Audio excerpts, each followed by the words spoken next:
for all of my girls, particularly the South African girls, they grew up in environments where they were abandoned. And I used to teach a class at my school called Life 101. And I literally said to them, you're going to have major problems in your relationships unless you get to the point of acceptance that you have been abandoned in your life, because a lot of them lost their parents when they were, because AIDS. And Okay guys, welcome back to another video. Please let me know what you all think on the comments down below, and subscribe if you're new to the channel. So I feel like I would be one of those people who could, I mean, obviously you need connection, relationships, and community, but I am happiest with myself. I love this. Okay, just a few more. Go on a reality show. I already know the answer to this. You know that ain't happening. Exactly. No. Read your social media comments. No, I don't read them. Karaoke. No, I don't. No, I don't. Period. No, I don't. Be 30 again. No, I don't want to be 30 again, but I would take 44. I think it's life starts at 44. Woo! Tell me why 44 was so good. Because you come into yourself in a way that you're no longer trying to please everybody else. You come into yourself, you have them. I do have some girls now that I've mentored who are in their early 30s who've gotten to it sooner. But for me, it was 44 where I locked in. And I could see the rising for myself.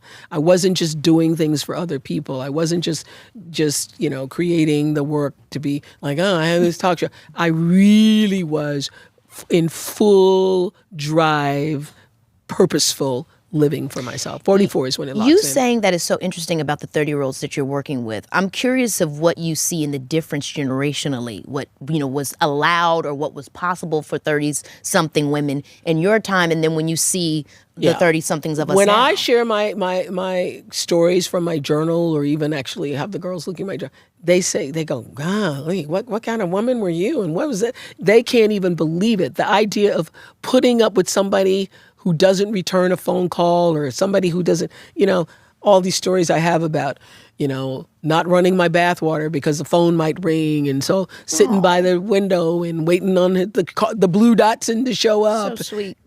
So pitiful. So pitiful. So pitiful. So I see that there's a level of independence and growth in my daughter girls now that I didn't have. Mm-hmm. There's a level of maturity and respect for themselves.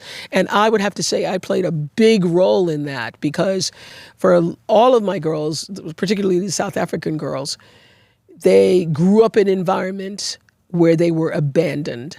And I used to teach a class at my school called Life 101.